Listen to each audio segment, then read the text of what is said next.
پورے جھوٹ سے بھی زیادہ خطرناک ہے. سچ بولنا ہے تو پورا بولو. مثلا لا الہ الا اللہ، یہ سچا جملہ ہے یا جھوٹا جملہ ہے؟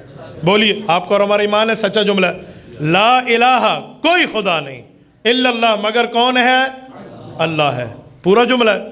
اب کوئی اسے یوں پڑھے لا الہ لا الہ لا الہ، کوئی خدا نہیں کوئی خدا نہیں، تو وہ کیمونسٹ ہوگا، وہ دہریہ بن جائے گا جو خدا کی ذات کا انکار کر رہا ہے. اگر الا اللہ ساتھ نہیں ملائے گا تو مسلمان ہو ہی نہیں سکتا. ایک بندہ کہے یار یہ کیسے غلط ہے، اس نے تو کلمہ پڑھا ہے. میں کہوں گا جی اس نے کلمہ پڑھا ہے لیکن آدھا پڑھا ہے، پورا نہیں پڑھا. اس نے سچ بولا ہے، آدھا سچ بولا ہے، پورا نہیں. امام ابو حنیفہ کے لیے بھی لوگ آدھا سچ بول دیتے ہیں. یار لوگ آدھا سچ کہتے ہیں، ہم نے تو سچ بولا ہے، یہ تو لکھا ہوا ہے. تو خدا کے بندے پوری بات بتائیں. لکھا ہوا ہے 22 حدیثیں وہ یاد تھی جو ڈائریکٹ صحابہ سے سنی تھی. اس کا معنی یہ نہیں ہے کہ کل 22 یاد تھی. میں آپ کی خدمت میں ایک بات کرتا ہوں. حضرت بزرگ ہمارے تشریف فرما ہے. اگر یہ یوں کہہ دیں کہ میرے پاس 50 روپے وہ بابرکت موجود ہیں جو مجھے میرے اساتذہ نے دیے ہیں، تو اس کا کیا مطلب ہے؟ باقی ان کے پاس کچھ نہیں ہے. یہ کیسی بات ہے دنیا میں بندہ کر دے. میں ایک بات کہتا ہوں، بھائی طاہر بیٹھے ہیں، میں کہوں گا آپ اچھے ہیں، اس کا مطلب یہ نہیں ہے کہ ضیاء الرحمن بیمار ہے. بھئی ایک بات سے دوسری بات آپ نے کہاں سے نکال لی؟ امام ابو حنیفہ کو 22 حدیثیں یاد ہے، اس سے کیا مطلب 22 کون سی ہیں؟ تو بات پوری کرنی چاہیے. تو میں بات کر رہا تھا، یہ چوتھی خوشخبری امام ابو حنیفہ پر پوری ہو رہی ہے. یہ 5ویں استاد ہیں صحابی. میں پھر صحابہ کے نام بتا دیتا ہوں. حدیثیں میں کسی اور موقع پہ آپ کو تفصیلاً درس حدیث پہ سمجھاؤں گا کہ کون کون سی ڈائریکٹ حدیثیں امام ابو حنیفہ نے صحابہ سے سنی ہیں. امام صاحب نے جو ڈائریکٹ سنی ہے ان کی تعداد 22 ہے. جو صحابہ کے شاگرد تابعین سے سنی ہے ان کی تعداد 670 ہے. اور جو صحابہ کے شاگردوں سنی ہے ان کی تعداد امام ابو حنیفہ کے ہاں 1700 ہے. اور باقی لاکھوں حدیثوں کا وہ بندہ حافظ ہے.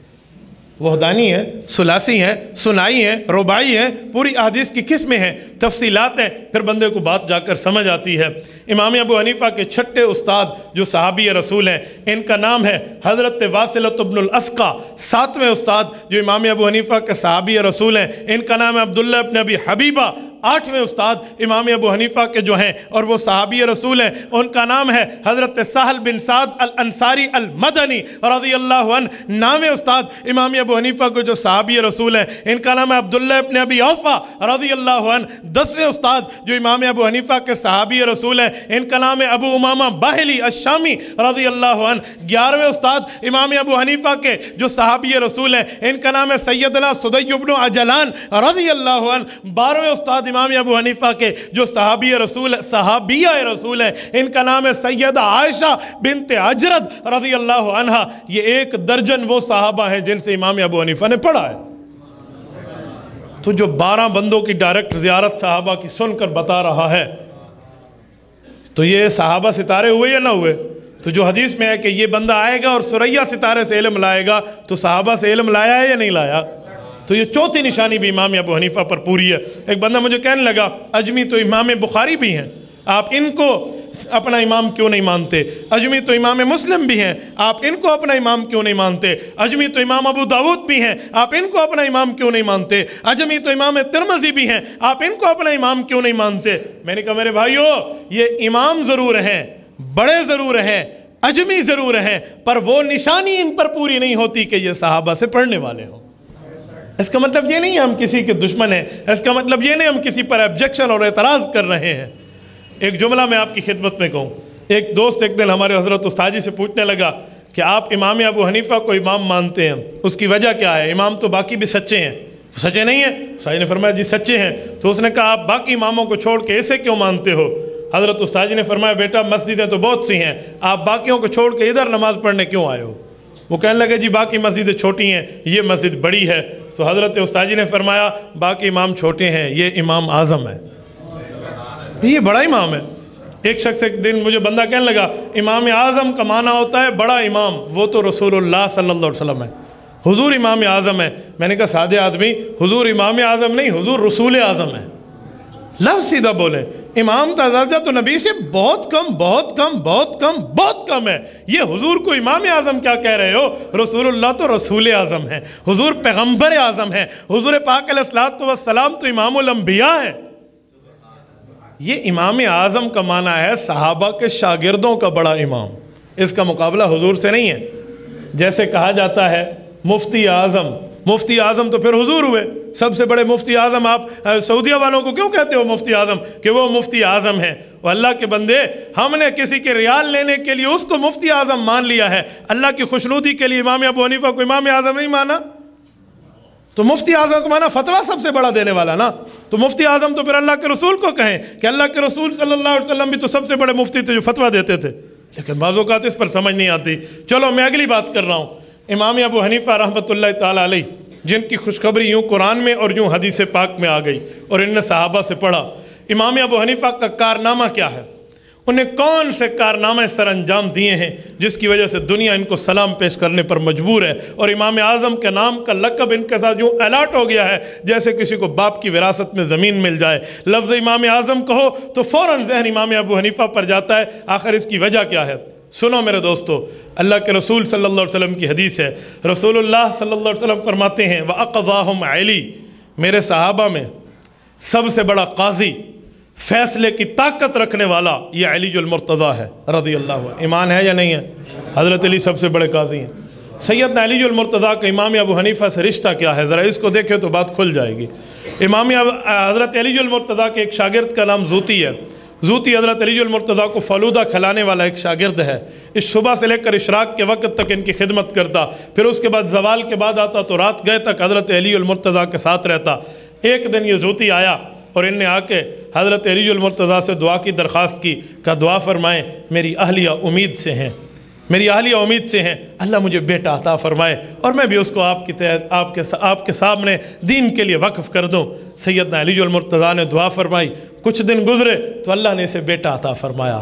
اس بیٹے کا نام ثابت رکھا گیا اور یہ اپنے ثابت بیٹے کو اٹھا کر سیدنا علی المرتضیٰ کے پاس آیا۔ حضرت علی اشراق کی نماز پڑھ چکے ہیں، مصلی پر بیٹھے ہوئے ہیں، وہ بیٹا ان نے ہاتھ میں دیا، حضرت علی المرتضیٰ نے اٹھایا اور اسے گھٹی دی ہے، سب سے پہلی گھٹی اپنی زبان دی ہے۔ سیدنا علی المرتضیٰ نے اس کو دعا دی ہے اور اس باپ کو اس کے بیٹے کو واپس کر کے نور نظر ہونے کی دعا کر کے واپس کر دیا ہے۔ میرے دوستو، میاں چنوں کے مسلمانوں، یہ ثابت عام بندہ نہیں ہے، امام ابو حنیفہ کا والد ہے، جس کو یوں سیدنا علی المرتضیٰ نے اٹھایا ہے۔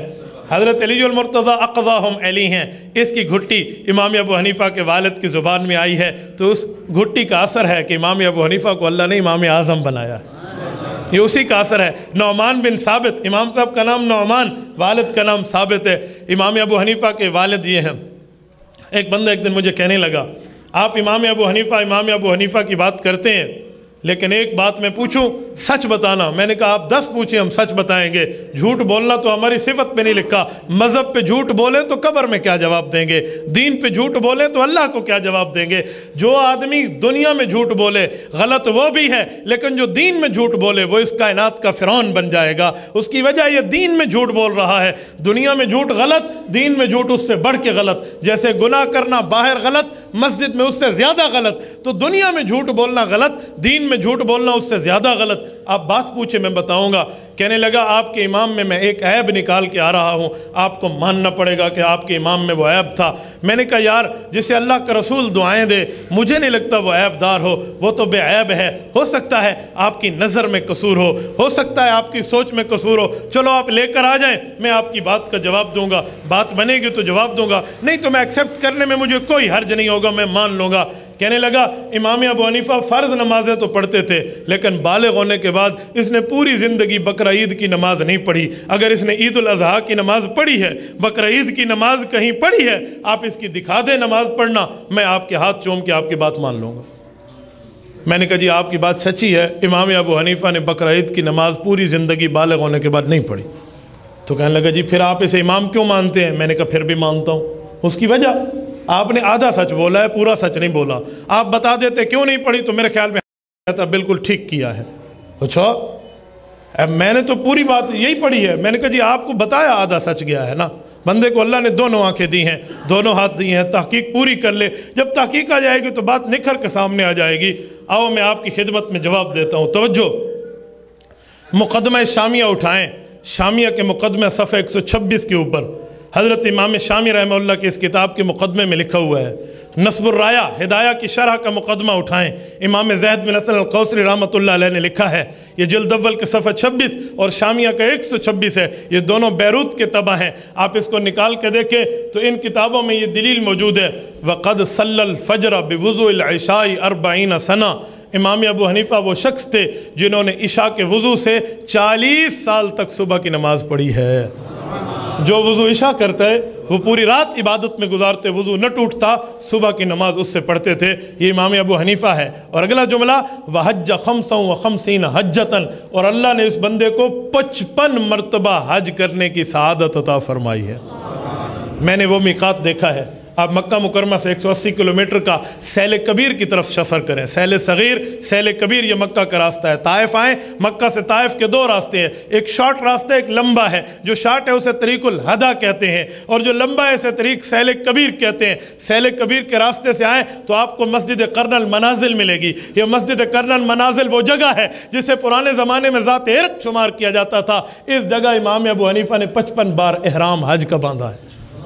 میں نے اپنے عمروں میں ایک عمرہ مسجد قرن المنازل سے احرام اس لیے باندھا تھا کہ ہمارے امام نے 55 مرتبہ اس جگہ سے احرام باندھا ہے۔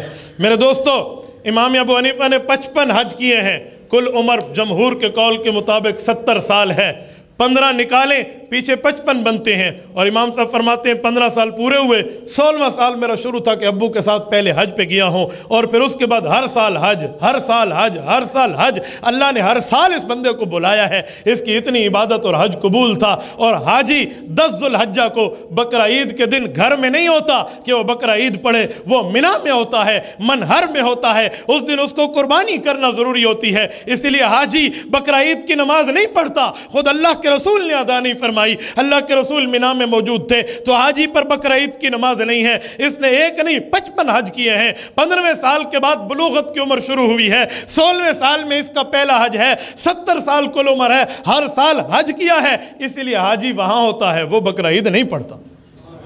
تو پورا سچ بول لے، خدا کے بندے جب پورا سچ بول لے تو بات نکھر کے سامنے آئے گی۔ خواہ سے اعتراض کرنا ہے، اللہ کو جان نہیں دینی، فرشتوں کو جواب نہیں دینا، قبر کی گھاٹی بہت سخت ہے، قبر کی رات تنہائی کی رات ہے، وہاں کیا جواب دیں گے؟ وہاں بندہ اپنے ساتھ نیکی لے کر جائے گا، اپنی نیت لے کر جائے گا، اخلاص لے کر جائے گا۔ امام ابو حنیفہ تو صحابہ کا شاگرد ہے، اگر میں اس کے اوپر اعتراض کروں تو مثال وہ یوں بھی بنے گی کہ چاند کی طرف منہ کر کے تھوکنے والے کا تھوک اپنے چہرے پہ آتا ہے، وہ چاند پہ نہیں پڑتا۔ وَالْقَلْبِ لَا يَظْلِمُ الْبَدْرَ، جتنا کوئی غلط کہتا رہے سورج کی روشنی ماند نہیں پڑتی، اور جتنا چمگادڑ غلط کہتا رہے فَلَوْمُ الْحُفَّاشِ لَا يَضُرُّ الشَّمْسَ، وہ سورج اور چاند کو غلط نہیں کہہ سکتے۔ جس چیز کا ڈنکا دین میں بچ گیا ہے اس کو بندہ تسلیم کر لے، اسے ایمانی تقاضا کہتے ہیں، تو مان لے کہ اس بندے نے 55، اللہ کے بندے انکار تھوڑی کیا، اس نے انکار تو نہیں کیا نا۔ اگر یہی بات ہے، سنو، اگر یہی بات ہے کہ ایک بندہ ایک عمل پوری زندگی نہ کر سکے کسی دینی وجہ سے، وہ غلط ہوتا ہے، مجھے بتائیں قرآن کریم میں جہاں اللہ نماز کا حکم دیتے ہیں اقیم الصلاۃ، وہاں زکوٰۃ کا حکم دیتے ہیں وآتوا الزکاۃ، اللہ زکوٰۃ کے لیے فرماتے ہیں خذ من اموالہم صدقہ وتطہرہم، پیغمبر جو صدقہ اور زکوٰۃ دے گا اس کا مال پاک ہو جائے گا۔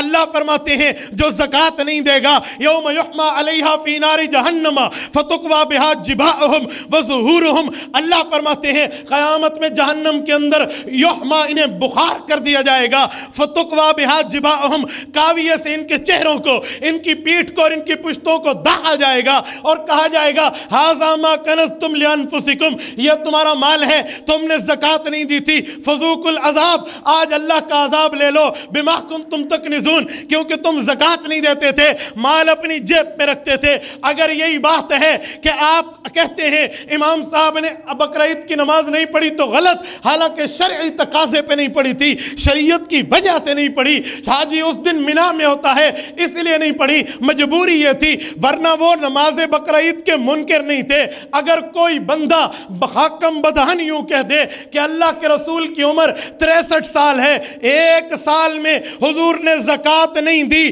اور یقیناً نہیں دی، خدا کی قسم حدیث کی کتابیں کھول لیجئے، بخاری، مسلم، ابو داؤد، ترمذی، نسائی، ابن ماجہ، صحیح ابن حبان، صحیح ابن خزیمہ، مستدرک علی الصحیحین، کنز الامال، طبرانی الاوسط، طبرانی الاسود، طبرانی الاوسط، طبرانی صغیر، طبرانی کبیر، جتنی حدیث کی کتابیں کھول لیجئے، کسی ایک حدیث میں نہیں ہے حضور نے ایک درہم زکوٰۃ کا دیا ہو، ایک دینار زکوٰۃ کا دیا ہو۔ جب اللہ کے رسول نے زکوٰۃ نہیں دی، آپ کہو گے رسول اللہ نعوذ باللہ گناہگار ہیں؟ کیا کوئی بندہ یہ کہہ سکتا ہے اللہ کے رسول نے غلط کیا ہے؟ ہر بندہ کہے گا زکوٰۃ تب فرض ہوتی ہے جب بندے کے پاس مال کی فراوانی ہو، زکوٰۃ تب فرض ہوتی ہے جب بندے کے پاس مال ہو، صاحب نصاب ہو، مال کا مالک ہوگا، ایک سال گزرے گا، اب زکوٰۃ دے گا۔ حضور کے پاس مال نہیں تھا، حضور نے فقر میں اختیاری فقر پہ زندگی گزاری، مال ہوتا تو زکوٰۃ دیتے،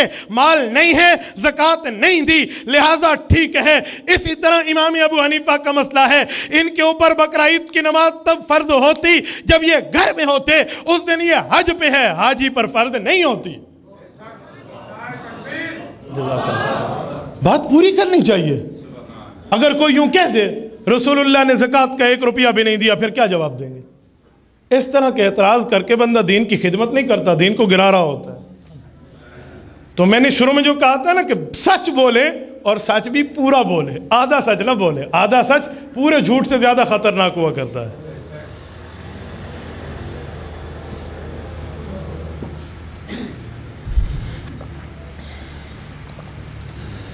امام ابو حنیفہ کا کارنامہ کیا ہے؟ میں یہ کہہ رہا تھا، سنیں۔ امام صاحب کی عادت مبارکہ یہ ہے، قرآن پاک میں مسئلہ موجود ہو بس ٹھیک ہو گیا، حدیث پاک میں مسئلہ موجود ہو ٹھیک ہو گیا، لکھ لو۔ قرآن حدیث میں موجود واضح نہیں ہے، صحابہ کا فتویٰ کیا ہے دیکھو، صحابہ کا فتویٰ مل گیا جی ٹھیک ہے۔ اگر صحابہ کے فتوے میں اختلاف آ گیا تو امام صاحب فرماتے ہیں خلفائے راشدین کو دیکھو وہ کس طرف ہیں، ابو بکر، عمر، عثمان و علی المرتضی رضی اللہ عنہ کو دیکھو کس طرف ہیں، جس طرف خلفائے راشدین کی تائید ہے وہ لے لیتے ہیں۔ اس کے بعد تابعین کا نمبر آتا ہے، اور تابعین میں بڑا تابعی خود امام ابو حنیفہ ہے، اسے تابعین کی طرف دیکھنے کی ضرورت کیا ہے، وہ تو خود تابعی ہے۔ سنو، امام ابو حنیفہ نے یوں مسائل جمع کیے اور جمع کر کر کے امت کی خدمت میں لا کر رکھ دیے ہیں۔ آپ کوئی سا مسئلہ اٹھا لیجئے، کوئی سا مسئلہ جو امام ابو حنیفہ نے لکھا ہے وہ قرآن حدیث سے نکال کے لکھا ہے۔ ایک بندہ مجھے کہنے لگا امام ابو حنیفہ کے مسئلوں میں تو حدیث کی مخالفت ہے۔ میں نے کہا اللہ اکبر، امام ابو حنیفہ نے حدیثیں ان سے سنی ہیں جن نے خود حضور سے حدیثیں سنی ہیں، وہ حدیث کی مخالفت کرتا ہے؟ بتا۔ میں نے کہا کہاں ہے؟ آپ سوال کرو، انشاءاللہ یہ احناف کا بیٹا آپ کو جواب دے کر جائے گا۔ بولیں کہاں مخالفت ہے؟ کہتے ہیں حدیث پاک میں ہے، اللہ کے رسول صلی اللہ علیہ وسلم نے ہاتھ اٹھائے ہیں کندھوں تک، اور آپ تو کہتے ہو کانوں کی لو تک ہاتھ اٹھا کر اللہ اکبر کہو۔ آپ کانوں کی لو تک کہتے ہیں، حضور علیہ الصلوۃ والسلام نے تو کندھوں تک ہاتھ اٹھائے ہیں۔ ایک روایت میں ہے حضور نے سینے کے برابر ہاتھ اٹھائے ہیں۔ میں نے کہا بات پوری ہو گئی؟ کہتے جی ہاں۔ میں نے کہا اب سن، حدیثیں تو 3 ہیں، 2 تو نہیں ہیں۔ حیا صدرئی، سینے کے برابر ہاتھ اٹھائے ہیں، ایک حدیث۔ ایک حدیث ہے حیا لمن کی بئی، کندھوں کے برابر۔ ایک ہے حیا اذنئی، کانوں کی لو کے برابر۔ حدیثیں تو 3 ہیں۔ تو جب 3 حدیثیں ہیں تو آپ اعتراض کیوں کر رہے ہیں؟ اچھا اب میں تمہیں بتاتا ہوں، آپ کندھوں تک اٹھاتے ہو؟ کہتے جی ہاں۔ میں نے کہا میرے امام کا عشق رسول سنو، حضرت امام ابو حنیفہ کا عشق حدیث سنو کہ امام صاحب کو حدیث سے عشق کتنا تھا۔ امام ابو حنیفہ نے فرمایا کانوں کی لو تک ہاتھ اٹھاؤ۔ گویا کسی نے پوچھا ہوگا باقی 2 حدیثوں کا کیا بنے گا؟ سنو میرے امام صاحب نے کیا جواب ارشاد فرمایا، میں زبان حال سے بتا رہا ہوں۔ فرمایا کہ اگر کوئی سینے تک ہاتھ اٹھائے، حدیث کے مطابق ٹھیک کر رہا ہے، لیکن 2 حدیثوں کو چھوڑ رہا ہے، کانوں والی اور کندھوں والی۔ اور اگر کوئی کندھوں تک اٹھائے، وہ بھی کانوں والی حدیث کو چھوڑ رہا ہے۔ لہٰذا میں تمہیں کہتا ہوں اے حنفیو، جب آپ نماز کے لیے نیت کرو تو ہاتھ یوں رکھو، سینے سے گزارو پہلی حدیث پہ عمل، کندھوں سے گزارو دوسری حدیث پہ عمل، کانوں کے ساتھ کر لو تیسری حدیث پہ عمل، کوئی حدیث نہیں چھوٹے گی۔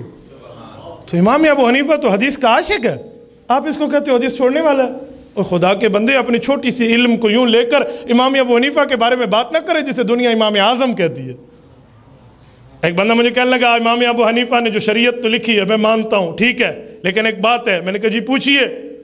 کہتے ہیں تو کوفہ کے رہنے والے تھے اور کوفہ کے بارے میں مشہور ہے کہ کوفی قاتلین حسین ہیں۔ میں نے کہا بات پوری ہو گئی؟ جی ہاں۔ میں نے کہا پھر کہاں کا بندہ لوں؟ چلو کوفے والا تو تیرے مطابق شہر غلط ہو گیا، کہاں کا بندہ لوں؟ مکے کا لے لوں؟ ہاں جی مکے کا لے لو۔ میں نے کہا کوئی کہہ دے کہ مکے میں تو ابو جہل رہتا تھا، پھر مدینہ کا لے لو۔ میں نے کہا کوئی کہہ دے ومن اہل المدینہ مردوا علی النفاق، مدینہ میں تو منافق رہتے تھے، قرآن کریم میں۔ پھر مکہ مدینہ کی عظمت تو ہے نا، ان منافقوں اور ابو جہل کی وجہ سے مکہ مدینہ کی عظمت تو ضائع نہیں ہوتی۔ میں نے کہا قاتلین حسین پہ لعنت بے شمار ہے، ان ملعونوں کی وجہ سے شہر کوفہ کی عظمت بھی ختم نہیں ہوتی۔ حضرت عمر نے بسایا ہے، علی المرتضیٰ نے آباد کرایا ہے، کیسے کہتے ہو؟ چند چوروں کی وجہ سے شہر خراب ہو جاتا ہے، چند ظالموں کی وجہ سے اس علاقے کو بدنام کر دیا جاتا ہے؟ وہ چند چور ظالم ہیں، وہ چند قاتل ظالم ہیں، ان کی وجہ سے پورے شہر کو غلط کیوں کہتے ہو؟ دلیل چاہیے، دلیل کے ساتھ بندہ بات کرے۔ ایک بندہ فلاں جگہ کا رہنے والا، اس پر اعتراض آ گیا، سنو میرے امام کو کوفے سے آنا چاہیے تھا، میں اس کی دلیل حدیث پاک سے دیتا ہوں، سنیے۔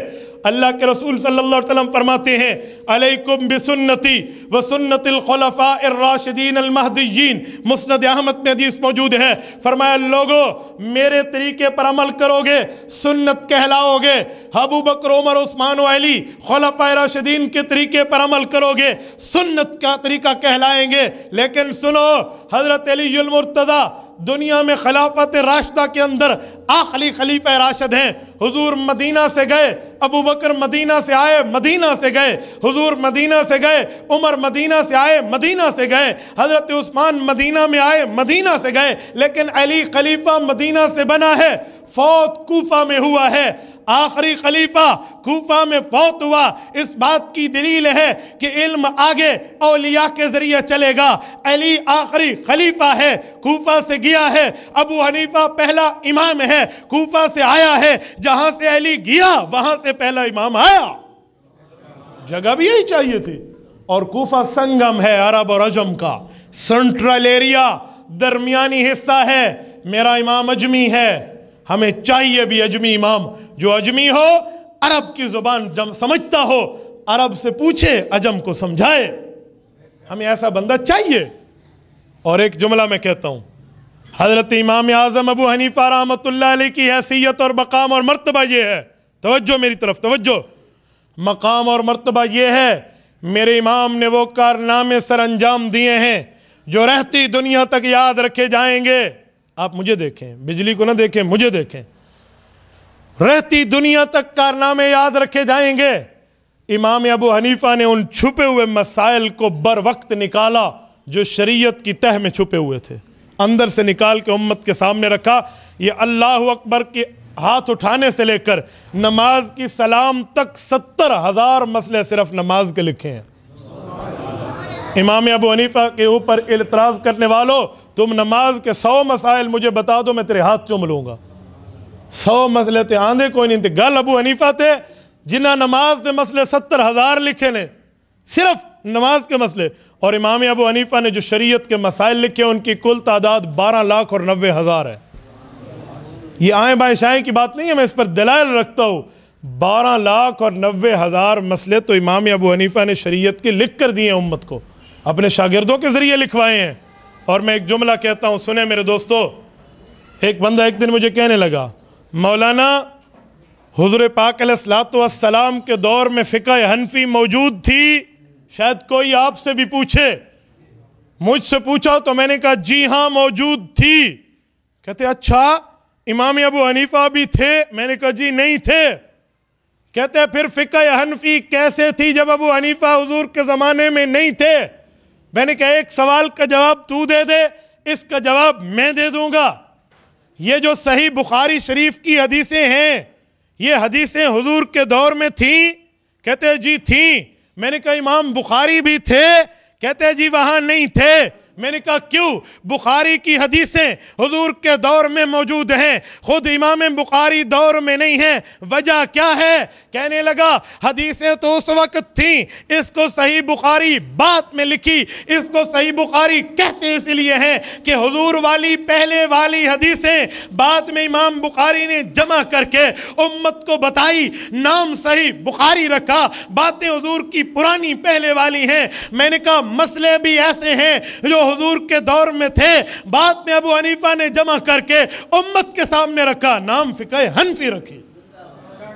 جیسے حدیثیں پہلے تھیں، خود امام بخاری، امام مسلم، امام ترمذی، امام نسائی، امام ابن ماجہ نہیں تھے رحمہم اللہ، ایسے فقہ احناف کے مسائل بھی پہلے موجود تھے، اس کے امام حنیفہ نہیں تھے، یہ بعد میں آئے ہیں۔ کہنے لگا بعد میں آئے ہیں تو اعتبار کیسے ہوا؟ یہ تو بعد کے مسئلے ہوئے۔ میں نے کہا نا بعد کے ہوئے، سند پہلے کی ہے۔ اجی میں نہیں مانتا، میں نے کہا میں ابھی منواتا ہوں۔ سنو میرے دوستو، یہ دیکھو، یہ جامعہ محمودیہ ہے آپ کے میاں چنوں کا۔ جامعہ محمودیہ میں پانی ہے یا نہیں ہے جو زمین سے نکلا ہے؟ یہ پانی کب سے ہے؟ حضرت آدم علیہ السلام کے وقت سے۔ کوئی ابھی سے آسمان سے ٹرک نہیں آئے جو انہیں ڈال دیا ہو۔ حضرت آدم علیہ السلام کے وقت سے اس کے نیچے پانی موجود ہے، لیکن نکلا کب ہے؟ جب جامعہ محمودیہ بنا ہے۔ جب جامعہ بنا ہے تو پانی نکلا ہے۔ اب کوئی کہے یہ تو نیا پانی ہے، ہم نہیں پیتے، ہمیں اللہ والا پرانا پانی چاہیے، تو ہم کہیں گے خدا کے بندے یہ پانی اللہ والا ہے، نکلا اب ہے کہ ضرورت پڑی ہے۔ اللہ نے دین کی تہ میں مسئلے رکھ دیے تھے، نکال کے ابو حنیفہ نے امت کے سامنے رکھے ہیں۔ اس کا یہ مطلب نہیں ہے اس نے اپنے اندر سے نکالا ہے، یہ مطلب نہیں ہے اپنی طرف سے دیا ہے، نام ہے۔ جیسے لوگ کہتے ہیں فقہ حنفی ہے، نماز حنفی ہے، نماز محمدی پڑھو۔ نماز حنفی کیوں پڑھتے ہو؟ نماز محمدی پڑھو، کلمہ حضرت محمد صلی اللہ علیہ وسلم کا، تو نماز بھی حضرت محمد صلی اللہ علیہ وسلم والی۔ میں نے کہا جی ٹھیک ہے، پھر حدیث بخاری نہ پڑھا کرو، حدیث محمدی پڑھا کرو۔ اجی کیوں؟ میں نے کہا کلمہ بھی حضرت محمد صلی اللہ علیہ وسلم کا، حدیث بھی حضرت محمد والی، بخاری والی کیوں مانتے ہیں؟ نہیں اللہ کے بندے، حضور والی حدیث ہیں، امام بخاری نے لکھ کے ہمیں دی ہیں۔ میں نے کہا نماز بھی حضور والی ہے، ابو حنیفہ نے لکھ کے ہمیں دی ہے، اس کو حدیث بخاری کہتے ہیں، اسے نماز ابی حنیفہ کہہ دیتے ہیں، تو اس میں کون سا مسئلہ ہے؟ یہ تو پہچان کے نام ہے۔ آپ کہیں گے نلکے کا پانی، موٹر کا پانی، واٹر پمپ کا پانی، فلٹر کا پانی، نہر کا پانی، دریا کا پانی، اور جو ہے نا کیا کہتے ہیں یہ ٹوٹی کا پانی، کنویں کا پانی، بارش کا پانی، جوہر کا پانی۔ کوئی کہہ دے آپ کو یہ اتنے نام کیوں لیتے ہو؟ انزلنا من السماء ماء، ایک کہو خدا کا پانی۔ کیوں کہتے ہو ٹوٹی کا پانی؟ کیوں کہتے ہو موٹر کا پانی؟ کیوں کہتے ہو نلکے کا پانی؟ پانی تو اللہ کا ہے۔ آپ کہو گے پانی اللہ کا ہے، نکلا ٹوٹی سے ہے تو ٹوٹی کا پانی، نکلا کنویں سے ہے تو کنویں کا پانی، نکلا نلکے سے ہے تو نلکے کا پانی۔ میں نے کہا مسئلے حضور کے ہیں، نکال کے ابو حنیفہ نے دیے ہیں تو کہتے فقہ حنفی ہیں۔ اس کا معنی یہ نہیں ہے کہ ابھی سے لکھا گیا ہے۔ اور امام ابو حنیفہ رحمۃ اللہ علیہ کے کارناموں میں جو سب سے بڑا کارنامہ ہے کہ دین کو آسان شکل میں امت کے سامنے رکھا ہے، آسان شکل میں، آسان شکل میں، مشکل شکل میں سامنے نہیں رکھتے تھے۔ ایسے آسان مسئلہ بتاتے کہ بات نکھر کے سامنے آ جاتی۔ ایک شخص امام ابو حنیفہ کے دربار میں آیا اور اس نے آ کر کہا کہ وہ جو آپ کے محلے کا پڑوسی ہے وہ رافضی ہے، اور وہ حضرت عثمان رضی اللہ عنہ کو یہودی کہتا ہے۔ وہ شخص حضرت عثمان کو بولتے نہیں ہیں۔ لائٹ آ گئی ہے تو یہ کیا ہوا ہے؟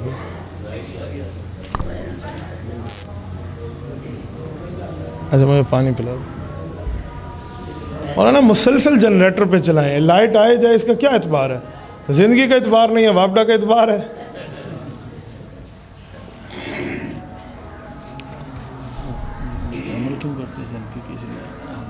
جی بات کر۔ ایک شخص امام ابو حنیفہ رحمہ اللہ کے پاس آیا کہ فلاں بندہ ہے وہ حضرت عثمان کو یہودی کہتا ہے، نعوذ باللہ من ذالک، آپ اسے سمجھائیں۔ تو امام صاحب کے سمجھانے کا انداز دیکھیں۔ امام صاحب اس کے پاس گئے، بڑی اس نے آؤ بھگت کی خوشی سے اٹھ پڑا کہ واہ اتنا بڑا امام میرے گھر میں آیا۔ ٹھیک ہے مذہب کا مخالف تھا، لیکن گھر میں آنے کے لیے تو کوئی مہمان کا ادب احترام بھی تو ہوتا ہے۔ بہت خوش ہوا۔ آپ کیسے تشریف لائے؟ امام صاحب نے فرمایا میں آپ کی بیٹی کا رشتہ ڈھونڈ کے آیا ہوں، بیٹی آپ کی ہے، بھتیجی میری ہے، میں اسی لیے آیا ہوں کہ اپنی بھتیجی کا ایک اچھا سا رشتہ دے دوں، تو آپ کی بیٹی کے لیے رشتہ لایا ہوں۔ اس نے کہا واہ حضرت امام صاحب، آپ تو میرے لیے بہت اچھا رشتہ لائے ہوں گے، آپ بتائیں ہم اپنی بچی کا رشتہ کر دیتے ہیں۔ حضرت امام صاحب رحمہ اللہ فرمانے لگے ٹھیک ہے پتہ تو کر لو بندہ کیسا ہے۔ اس نے کہا جی پتہ نہیں کرتے، آپ نے جو طے کیا ہوگا تو اچھا ہی طے کیا ہوگا، ہمیں کیا پوچھنا، آپ فرما دیں میرے سر سے ایک فرض کا بوجھ اتر جائے گا۔ امام صاحب نے فرمایا بندہ بھی اچھا ہے، بات بھی بہت اچھی طرح کرتا ہے، کما بھی لیتا ہے، امیر کبیر بھی ہے، آپ کی بچی کو خوش بھی رکھے گا، ایک چھوٹا سا عیب ہے۔ انہوں نے کہا چھوڑیں جی، عیب تو چھوٹے موٹے ہر کسی میں ہوتے ہیں۔ امام صاحب فرمانے لگے نہیں پوچھ تو لو۔ انہوں نے کہا کیا ہے؟ امام صاحب نے فرمایا بس وہ بندہ یہودی ہے۔ اس کی آنکھیں پھٹی رہ گئیں۔ انہوں نے کہا اچھی بات کرتے ہو مولوی صاحب، میں نے تیری عزت کی، اکرام کیا، احترام کیا کہ تو میری بچی کا رشتہ لایا، اتنا بڑا امام ہمارے محلے کا بڑا ہے، اور آج تو مجھے کہتے ہو بندہ یہودی ہے، میں اپنی بیٹی یہودی کو دوں، میری غیرت کے خلاف ہے۔ ہاتھ دکھانا۔ امام صاحب نے یوں ہاتھ تھام لیے، کہا ایک بات کہوں؟ کہا جی ہاں۔ کہا تو ایک بیٹی یہودی کو نہیں دیتا، اور ادھر حضرت عثمان کو یہودی کہتے، حضور نے اپنی 2 بیٹیاں اسے دی ہیں۔ کیا اللہ کے نبی کے نے ایسی بیٹیاں دیتی تھی؟ نعوذ باللہ حضرت عثمان ایسے تھے۔ عقود الجمان میں لکھا ہوا ہے اس بندے نے اسی موقع پہ توبہ کر لی کہ آج کے بعد میں یہ غلط نہیں کہوں گا۔ اتنی آسان شکل میں دین پہنچانے والے کا نام امام حنیفہ۔ اور ایک بات میں کہوں، یہ فقہ حنفیہ پہ عمل کیوں ہوتا ہے؟ اس عمل کرنے کی وجہ یہی ہے کہ جو اللہ سے صحابہ نے سنا وہی امام ابو حنیفہ کو پڑھایا، اور وہی امام ابو حنیفہ نے لکھوا کے ہمیں دیا ہے۔ جو اللہ نے صحابہ کرام کو دیا حضور کے واسطے سے، وہی صحابہ نے اپنے شاگرد کو دیا، اور شاگرد نے لکھ کے دیا ہے ہمیں۔ ایک بندہ مجھے کہنے لگا کہ جب صحابہ نے دین دیا ہے تو لکھ کر کیوں نہیں دیا؟ میں نے کہا تمہیں کوئی کہہ دے جب حضور پہ قرآن اترا ہے تو حضور نے خود کیوں نہیں لکھا؟ کہتے حضور نے لکھا۔ میں نے کہا کس نے کہا؟ 21ویں پارے کا پہلا صفحہ، وَلَا تَخُطَّهُ بِيَمِينِكَ إِذًا لَارْتَابَ الْمُبْطِلُونَ۔ حضور تو اپنے ہاتھ سے لکھ بھی نہیں سکتے، یہ تو حضور کا معجزہ ہے۔ یہ کیسے کہتے ہو؟ حضور نے نہیں لکھا، اترا حضور پہ، حضور نے نہیں لکھا۔ وجہ کہتے ہیں حضور پاک نے نہیں لکھا تو حضور کے شاگرد صحابہ نے تو قرآن لکھ دیا۔ میں نے کہا صحابہ نے شریعت نہیں لکھی مکمل کی مکمل، تو صحابہ کے شاگرد ابو حنیفہ نے تو لکھ دیا۔ تو ادھر شاگرد لکھے تو استاد کا کام پورا کر رہا ہے، ادھر شاگرد لکھے تو استاد کا کام پورا کیوں نہیں کر رہا؟ یہ باتیں میرے بھائیوں یہ اس شریعت کے اندر موجود ہے۔ یہ فقہ حنفی کوئی نئی چیز نہیں ہے۔ علیحدہ ہو قرآن کا مسئلہ، الگ ہو حدیث کا مسئلہ، الگ ہو صحابہ کا فتویٰ، تینوں کو اکٹھا کر دو، اسے فقہ حنفیہ کہتے ہیں۔ جیسے علیحدہ ہو تو دودھ، علیحدہ ہو تو پتی، علیحدہ ہو تو چینی، تینوں کو ملا لو تو کیا بن گیا؟ چائے۔ اب کوئی کہے چائے ہے تو دودھ نکال کے دکھاؤ، اسے کہے نکال کے کیسے دکھائیں، اس میں مل گیا ہے۔ ہاں یہ ماننا پڑتا ہے۔ ایسے ہی فقہ حنفیہ میں قرآن اور حدیث کے مسئلے موجود ہیں، اس پر ایمان رکھنا پڑتا ہے۔ یہ تو کوئی نئی چیز نہیں ہے، یہ کوئی نئی بنیاد نہیں ہے، یہ سمجھانے کے لیے بہت اچھے طریقے کا ایک ترتیب ہے۔ اب کوئی آپ کو کہے کہ مفتی عبدالواحد تو نہیں بول رہا تھا، یہ تو مائک بول رہے تھے، آپ کیا کہیں گے؟ کہ اس کے ذریعے آواز اسی کی آئی ہے۔ تو یہ فقہ حنفیہ کا مسئلہ نہیں ہے، یہ حدیث کا مسئلہ ہے، فقہ حنفیہ کے ذریعے نکل کے آیا ہے، ہمیں پتہ چلا ہے۔ تو میرے دوستو آسان مسئلہ اس شخص کا مان لیں تو بہت زندگی آسان ہو جاتی ہے، بہت آسان رہتی ہے، کوئی مشکل نہیں رہتی۔ ورنہ عام طور پہ اتنی مشکلات آتی ہیں، اتنی مشکلات آتی ہیں کہ بندے سے سمجھ نہیں پاتا معاملہ، سمجھ نہیں سکتا آپ بندہ۔ فقہ حنفیہ کو ہٹ کے کوئی کہے نا میں فقہ نہیں مانتا، ڈائریکٹ مانوں گا، میں 5 سوال یوں کروں گا تو یقین مانے ایک قدم بندہ دین میں نہیں چل سکتا، ایک قدم یوں نہیں چل سکتا، ایک قدم۔ میں نے ایک بندے سے ایک دن پوچھا، میں نے کہا اچھا اگر یہی بات ہے مجھے بتا، ایک بندے نے اللہ اکبر یوں کیا ہے اور ہاتھ یوں رکھ لیے ہیں، اللہ اکبر ہاتھ الٹے رکھے ہیں، اس کی نماز ہوئی ہے یا نہیں ہوئی؟ تو سن، اپنی عقل سے جواب نہ دینا، ہوئی ہے پھر بھی قرآن یا حدیث دکھانا، نہیں ہوئی پھر بھی قرآن یا حدیث دکھانا۔ اب چپ ہے؟ میں نے کہا مجھے دکھا دے، میں فقہ چھوڑ دیتا ہوں، میں حدیث پہ عمل کروں گا۔ ایک بندے نے اللہ اکبر کی نیت باندھی ہے اور ہاتھ یوں رکھ لیے ہیں، یوں اس طرح گردن پہ رکھے ہیں، اس کی نماز ہوئی پھر بھی قرآن حدیث دکھانا، نہیں ہوئی پھر بھی قرآن حدیث دکھانا۔ میں ایک قدم آگے نہیں چلنے دوں گا، میں چھوڑ دیتا ہوں فقہ، آپ مجھے دکھا دیں میں مان جاتا ہوں۔ کیسی بات کہتے ہیں؟ آج کے دور میں کسی کو خون دینا چاہیے، انتقال دم، یہ پورے قرآن میں نہیں ہے، پورے حضور کے فرمان میں نہیں ہے۔ قرآن میں حدیث میں تو خون نکالنے کا حکم ہے، حجامہ کراؤ، خون نکالو۔ اگر کوئی بندہ اپنے والد محترم کو اسپتال لے جائے اور وہ کہیں کہ اس کو بی پازیٹیو خون چاہیے، تو وہ کہے گا ہم خون لگانے کے لیے تو حدیث میں نہیں ڈھونڈتے، اور 1 کلو نکال لو، چلو رہی سے زندگی بھی اس کی ختم۔ پھر کیا کرو گے؟ خون دینے کا مسئلہ قرآن حدیث میں نہیں ہے، کہاں سے لائیں گے؟ میں فقہ چھوڑ دیتا ہوں۔ مجھے کہنے لگا پھر آپ کیسے عمل کرتے ہیں؟ میں نے کہا میں بتاتا ہوں۔ حضور علیہ السلام نے یوں ہاتھ اٹھایا ہے، صحابہ کرام نے دیکھا ہے، اس طرح ہاتھ اٹھانا سنت ہے۔ سنت سے نماز میں 4 چاند لگتے ہیں، ہاں اگر فرض چھوڑ دیں تو نماز ٹوٹ جاتی ہے۔ یہ فرق میرے نبی کے صحابہ نے اپنے شاگرد امام ابو حنیفہ کو بتایا ہے۔ میں اس شاگرد کو ہٹا لوں، تجھے کیسے پتہ چل سکتا ہے؟ اسی لیے میں نے اسے مانا ہے۔ ادھر ہاتھ رکھنے کے طریقے کی بھی مسنون بات ایسی ہے، اور انتقال دم خون کا مسئلہ بھی ایسے ہے۔ امام ابو حنیفہ کو اصول آئے گا کہ رسول اللہ صلی اللہ علیہ وسلم کے زمانے میں خون جا رہا ہے، نکالنے کے لیے خون نکالا جا رہا ہے، تو اس سے پتہ چلا کہ خون کے نکالنا اسی لیے ہے کہ اس سے صحت حاصل ہوتی ہے۔ تو ایک اصول موجود ہے۔ امام سے فرماتے ہیں خون نکالنا ضروری نہیں ہے، اصل ضروری ہے صحت حاصل کرنا، حصول صحت ضروری ہے۔ پرانے زمانے میں خون نکال کے صحت حاصل ہوتی تھی، آج کے زمانے میں خون دے کر صحت حاصل ہوتی ہے۔ تو خون دیں پھر بھی جائز ہے، نکال لیں پھر بھی جائز ہے۔ اصل ہے حصول صحت۔ یہ اصول تو فقہ میں موجود ہے، اور اگر فقہ کو نکال دیں گے، آپ مجھے دکھا دیں کہ خون چڑھانا جائز ہو، کہیں بھی نہیں ملتا۔ یہ میں نے ایک مسئلے بتایا، ایک نہیں اس کے ساتھ 2-3 صفر لگا لیں، 1000 100 بھی چلے جائے نا، تو ایک قدم بھی بندہ دین میں نہیں چل سکتا۔ اسی آسانی کے لیے صحابہ کے شاگرد کی فقہ کو اپنے بندہ سینے سے لگائے، دنیا بھی بہتر ہے، آخرت بھی بہتر ہے۔ حدیث پاک صحیح بخاری میں موجود ہے، اللہ کے رسول صلی اللہ علیہ وسلم کی روایت سیدنا معاویہ بن ابی سفیان رضی اللہ عنہما ارشاد فرماتے ہیں، اللہ کے رسول کا فرمان عالی شان ہے، من یرد اللہ بہ خیرا یفقہہ فی الدین، کہ جس کے ساتھ اللہ خیر کا ارادہ کرتے ہیں اسے دین میں فقہ عطا فرما دیتے ہیں۔ اللہ آپ کو رمے صراط مستقیم عطا فرمائے، صحابہ کے شاگرد امام ابو حنیفہ کی قدر و منزلت پہچاننے کی توفیق عطا فرمائے۔ وآخر دعوانا ان الحمد للہ رب العالمین۔